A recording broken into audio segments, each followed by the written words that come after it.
continuar con nuestras sesiones sobre la antropología de Karol Wojtyła y su personalismo integral.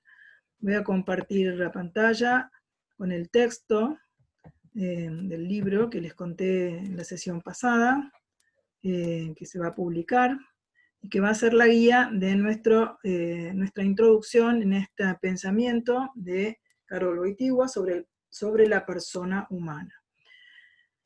Estamos en la introducción y esta es la clase número 2 de este curso de antropología.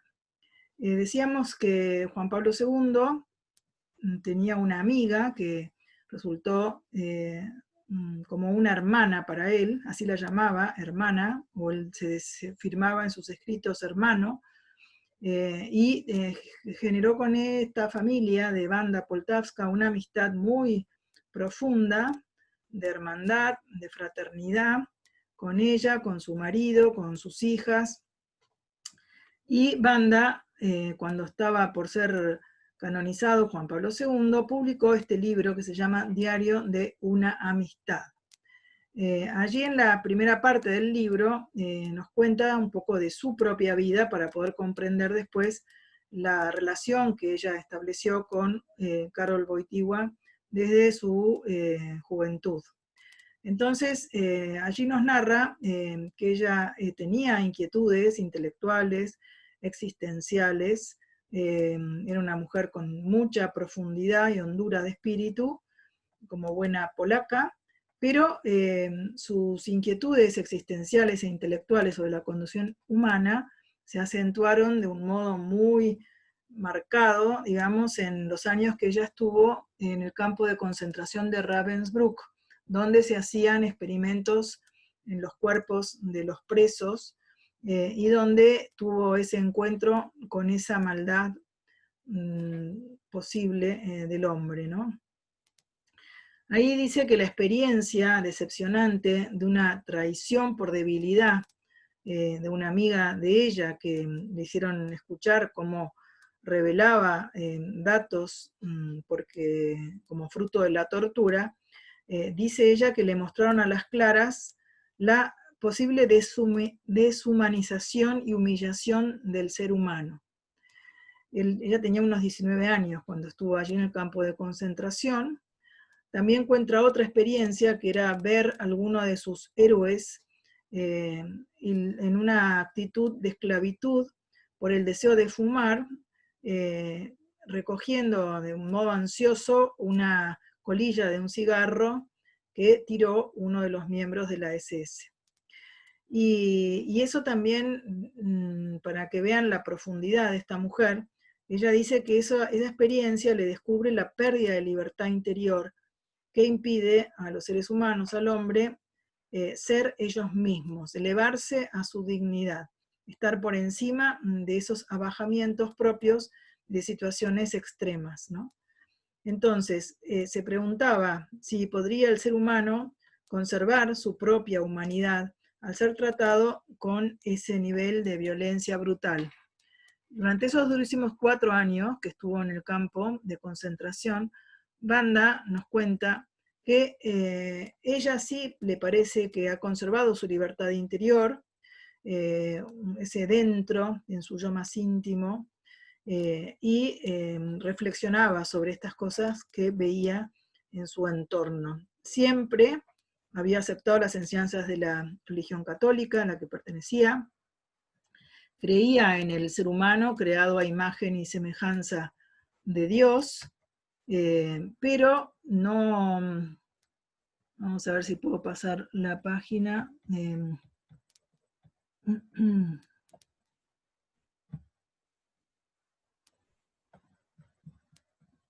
Decíamos, el ser humano creado a imagen de Dios, pero se daba cuenta que el hombre no puede llegar a ser plenamente conforme a su dignidad sin la ayuda de Dios.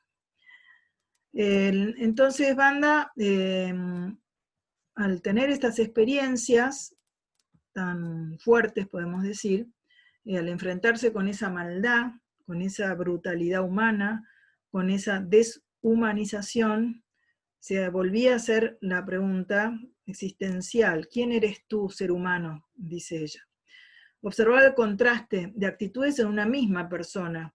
Por ejemplo, la guardiana, que maltrataba y odiaba a gente mayor o a gente joven, se la veía después con una sonrisa y una ternura ante su hijita. Dice textualmente, después de besar a su hija, condenó al exterminio a vidas humanas, ¿no? Otra experiencia decepcionante fue descubrir a una profesora a quien ella admiraba y adoraba, robando comida de otras compañeras que la tenían racionada. Y dice así textualmente, en aquel momento sentía que ya no había nada que pudiese servirnos de apoyo para recuperar al ser humano. Mi aversión a los seres humanos, a las mujeres o algunas de nosotras, se arraigó aún más cuando, con ojos como platos por el estupor, observé una repugnante escena de supuesto amor lésbico, en la que el cuerpo humano se prestaba a algo que por su propia naturaleza, por su propia condición, contradecía todo aquello que hubiese podido ser bello. Esto lo puse textual porque me parece que es una cita importante para comprender después lo que llamamos la teología del cuerpo de Karol Wojtyła y el trabajo conjunto de Karol con Wanda Poltavska cuando la ayuda a recuperar una visión positiva y esperanzada del ser humano. Esta experiencia dice que le llevó a tener cierta repugnancia ante los cuerpos humanos. Ella tenía esa inocencia propia de la persona que ha vivido la pureza y no podía creer lo que estaba viendo de ese uso utilitario y en búsqueda del placer de los cuerpos entre sí, de mujeres. Por eso ella seguía creyendo en la existencia de Dios, en una convicción que tenía, pero en esta convicción, en esta fe, no hallaba un consuelo ni una solución a lo que ella denomina el misterio del hombre.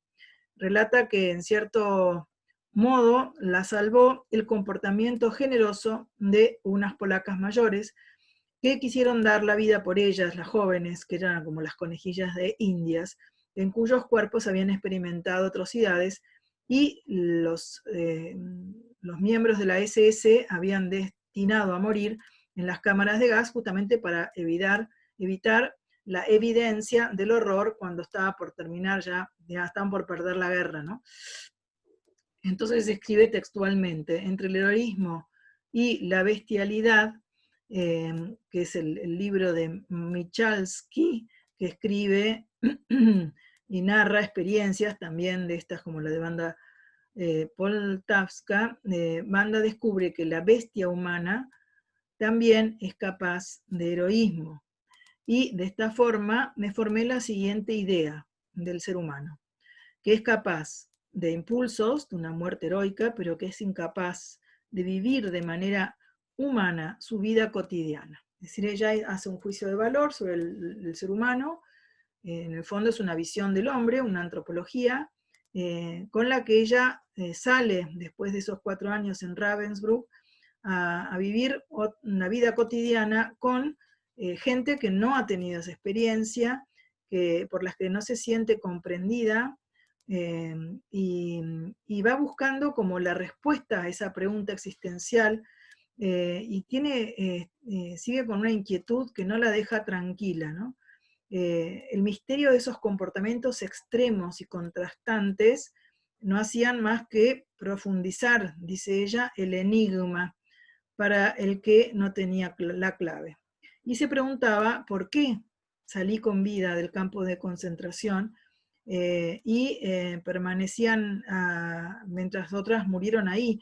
Volvió a Lublin, que era su ciudad natal, y no pudo soportar quedarse en Lublin con las madres de sus amigas fallecidas y con esa búsqueda intelectual sobre quién es realmente el ser humano. Por eso se traslada a Cracovia, a la Universidad Jagellónica, para estudiar medicina y psiquiatría, y allí en Cracovia es donde se produce su encuentro con el sacerdote Karol Wojtyła. Es un encuentro providencial que se da en la iglesia Mariaki, que está frente a la plaza principal en la ciudad vieja de Cracovia. Allí está el confesionario donde confesaba Karol Wojtyła como joven sacerdote, el altar donde celebraba la misa, y allí es donde Wanda se encuentra con él. Ella empieza a estudiar medicina y leía mucho, es una intelectual, leyó filosofía, psicología, pero en ningún lado encontraba la respuesta, no lograba comprender la vida, la propia vida, ni terminaba de encontrarse a sí misma. La única y verdadera respuesta de que el ser humano solo puede ser comprendido a sí mismo y a los demás en el encuentro con Jesucristo, le llegó años después, como fruto de mucho tiempo de oración y meditación compartida con Karol Wojtyła, que se convirtió en su director espiritual. El encuentro en ese confesionario, ese que fue muy sencillo, pero es la única vez, o la primera vez de todas las experiencias que había tenido, en la que ella se sintió plenamente captada, comprendida. Y el consejo que le dio a ese sacerdote joven fue que empezara a ir a misa diaria, que fuera el día siguiente a misa, y ella empezó a participar de la Santa Misa, la Eucaristía, y a tener en Karol su dirección espiritual. Esa convicción que tenía San Juan Pablo II, de que solo Jesús revela el hombre al propio hombre y la grandeza de su vocación al amor, impregnó después todo su magisterio.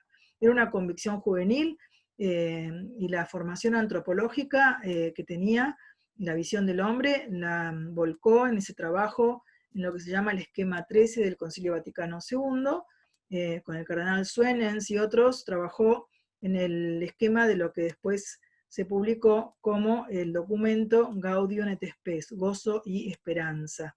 En ese documento es la primera vez que hay una pequeña introducción antropológica del magisterio sobre lo que es el hombre, la libertad y la redención que obra Jesucristo y el sentido que le da el encuentro con Jesucristo a la comprensión de lo humano. Por eso el texto más citado en sus documentos posteriores es el número 22 y el 24 de la Constitución Pastoral del Concilio Vaticano II, en el que va a trabajar en los años 62 al 65. En ese esquema de preparación para el documento, trabajó Karol Wojtyła de una manera que es conocido, digamos, por todos los pensadores, teólogos, estudiosos, que él tuvo ocasión de escribir casi directamente partes de ese texto. Al punto que en una ocasión que yo participé en un congreso de Cristología, un teólogo, un expositor nos contó que un teólogo tuvo la oportunidad de preguntarle al mismo Papa, Juan Pablo II, Santo Padre, yo tengo una curiosidad, ¿quién es el autor del número 22 de Gaudium et Spes? El Papa, sonriendo, con esa picardía santa de Juan Pablo II, le contestó, el autor de Gaudium et Spes es Gaudium et Spes. ¿Por qué contesta así? Porque en realidad Gaudium et Spes no tiene un autor, sino que es un documento del Vaticano II, de la Iglesia, aunque hubieron hombres que trabajaron en la elaboración de los esquemas y de la redacción del documento. No contestó, pero esa broma deja, a mi modo de ver, en evidencia que él tuvo mucho que ver con la introducción antropológica de Gaudium et Spes, y además en su primera homilía, ya siendo Juan Pablo II, elegido en el año 78, el 16 de octubre, asumió el 22 de octubre, en esas palabras históricas que marcaron a todo su pontificado y que fueron escritas en polaco una noche anterior, lo sabemos por el cardenal Dibitz, y que con una especial gracia del Espíritu Santo, ahí decía la humanidad que abra las puertas a Cristo porque Él sabe lo que hay dentro del hombre, solo Él lo sabe, solo Él sabe lo que hay en el corazón humano, solo Jesús, que es Dios hecho hombre, es el que vino a este mundo para ayudarnos a comprender nuestra propia condición, a revelarnos que Dios nos creó por amor, por el amor infinito de Dios, y nos creó para ser capaces de amarlo a Él y de amarnos entre nosotros. Y esa es la causa de nuestra condición de ser libres. Solo siendo libres podíamos amar. Solo siendo libres se ama. El amor es el acto más pleno de la libertad humana. Por eso las invito a leer conmigo ahí en la pantalla, no sé si están pudiendo ver, un texto que expresa con simplicidad sus profundas reflexiones sobre el sentido de la existencia humana y la vocación al amor, en un mensaje que dio a los jóvenes en París el 1 de junio de 1980. Sí, ya estaba en pleno pontificado antes del atentado, el 13 de mayo de 1981, con todo su vigor de pastor joven. Fue elegido papa a los 58 años, nació en 1920, en el 78 fue elegido papa. Entonces les decía a los jóvenes en esa ocasión, toda la historia de la humanidad es la historia de la necesidad de amar y de ser amado. Cualquiera que sea el uso que de él hacen los humanos, el corazón, que es el símbolo de la amistad y del amor, tiene sus normas, su ética. Hacer sitio al corazón en la construcción armónica de vuestra personalidad nada tiene que ver con la sensiblería y menos con el sentimentalismo. El corazón es la apertura de todo ser a la existencia de los demás, la capacidad de adivinarlos, de comprenderlos. Por eso algunos se sienten tentados a deshacer su personalidad encerrándose en sí mismos. Amar, decía Juan Pablo II, es, por tanto, esencialmente entregarse a los demás.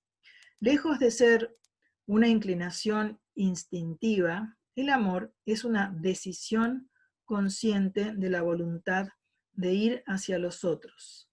Todo esto él ya lo había desarrollado en el año 60 al publicar el texto de Amor y Responsabilidad, en el que Wanda Poltavska, su amiga y hermana, psiquiatra, escribió el anexo de ese libro, que era muy de avanzada para la época en que se publicó, sobre el tema de las disforias sexuales y la sexualidad humana. El desarrollo de ese libro es un desarrollo filosófico. Hay otro curso que yo he subido, lo voy a seguir subiendo en YouTube, sobre este libro concretamente. Pero él tenía eso muy asimilado y muy bien explicado y desarrollado, y se dedicó a enseñarlo, que el amor es un acto de virtud, es un acto de la voluntad que va junto con lo afectivo y las tendencias propiamente humanas, pero requiere un trabajo de la inteligencia y de la voluntad sobre uno mismo. Para poder amar, decía entonces en París, en verdad conviene desprenderse de todas las cosas y sobre todo de uno mismo, dar gratuitamente, amar hasta el final. Esta desposesión de sí mismo es fuente de equilibrio, es el secreto de la felicidad.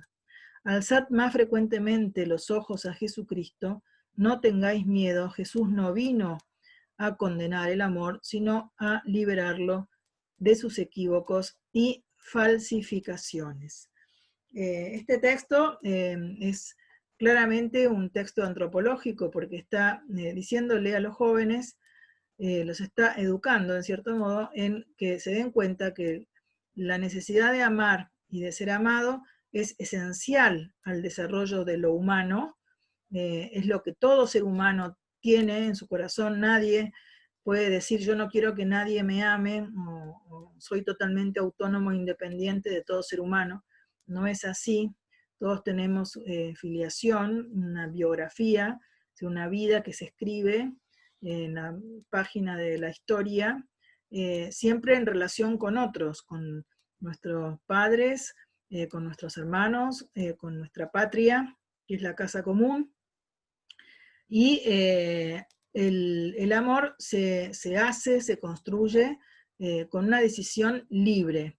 No es amor solo el instinto, el deseo, el impulso, el atractivo, lo reactivo, sino que el amor uno tiene que proponérselo y hay que aprender a amar. En definitiva, el ser humano tiene que aprender a ejercitar y a ser libre, a usar su libertad. Ser libre supone una cierta desposesión de sí mismo, no estar atado por la cadena de un vicio, de la droga, del pecado, de mis propios deseos, de mis gustos, de mis caprichos, sino ser libre para poder elegir los vínculos. Bueno, todo esto es todo el desarrollo de la educación para el amor, que Karol Wojtyla lo pone como en el centro de su antropología. Es bien interesante entonces que en estas palabras a los jóvenes sobre el amor, les recordará Juan Pablo II que el ser humano es un ser corporal también. Y esta afirmación, así sencilla, dice Juan Pablo II, está cargada de consecuencias. Él ya en sus audiencias de los días miércoles sobre la teología del cuerpo, desde el año 79, venía desarrollando la catequesis sobre el valor positivo del cuerpo humano creado por Dios y destinado a resucitar. En este discurso lo dice de un modo sencillo. Dice, por material que sea, el cuerpo no es un objeto como otro cualquiera. Es ante todo alguien, en el sentido de que es una manifestación de la persona, un medio de presencia entre los demás, de comunicación, de expresión extremadamente variado. El cuerpo es en una palabra, un lenguaje. Qué maravilla y qué riesgo al mismo tiempo. Tened un gran respeto de vuestro cuerpo y del cuerpo de los demás. Que vuestro cuerpo esté al servicio de vuestros yo profundo. Que vuestros gestos, vuestras miradas sean siempre el reflejo de vuestra alma. ¿Adoración al cuerpo? Pregunta. No, jamás. ¿Desprecio del cuerpo? Tampoco. ¿Dominio sobre el cuerpo? Sí. ¿Transfiguración del cuerpo? Mejor todavía. Entonces, en este discurso yo encuentro como una síntesis de esa visión que tenía desde muy joven sobre quién es el ser humano, que desarrolla en los libros Amor y Responsabilidad, Persona y Acción, y luego en la catequesis de la teología del cuerpo. Es un magisterio muy profundo, que a veces cuesta comprender, pero que últimamente, gracias a Dios, está en plena divulgación, en pleno apogeo. Este análisis sobre el amor y el cuerpo, este análisis del sexo como un modo personal de expresión de la persona, él lo venía trabajando desde su Polonia natal. Ya como profesor en la Universidad de Lublin había dirigido un seminario que tuvo mucho que ver con la publicación del escrito de Amor y Responsabilidad. En Persona y Acción, que es del año 9 años después, 1969, 1970, son los libros que decíamos que junto con la catequesis componen una trilogía antropológica. En las audiencias catequéticas de los miércoles desarrolla las reflexiones teológicas, es decir, en estas reflexiones parte del libro del Génesis, de la Revelación, sobre la creación del proyecto original de Dios al crearnos a su imagen y semejanza, y desarrolla una teología integral que enriquece la comprensión antropológica filosófica que él mismo había pensado, había escrito, había publicado ya en sus años juveniles. El hombre como binomio inseparable de persona-acción.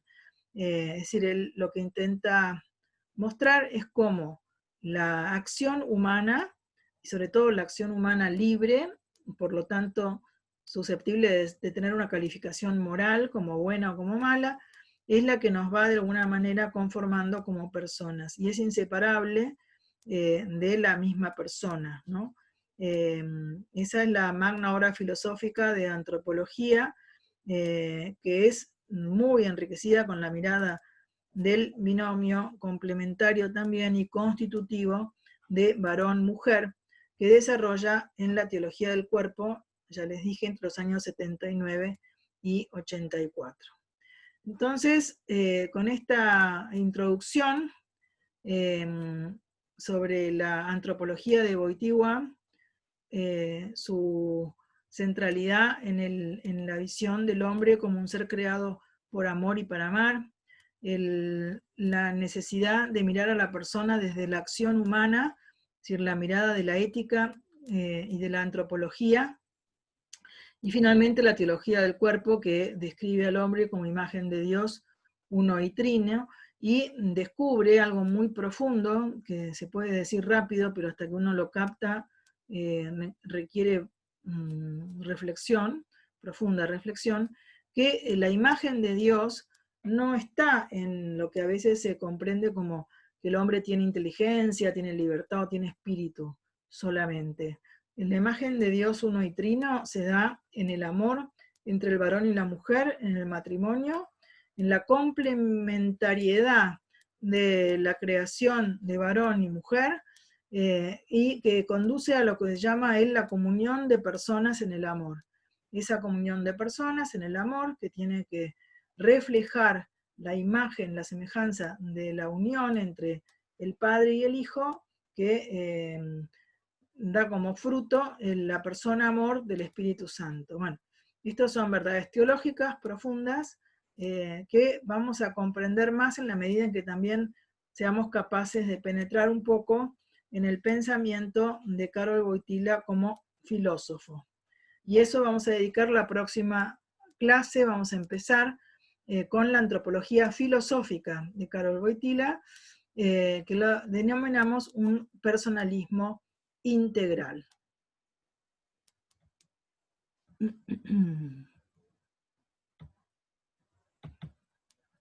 Vamos a dejar acá y vamos a proseguir la próxima clase.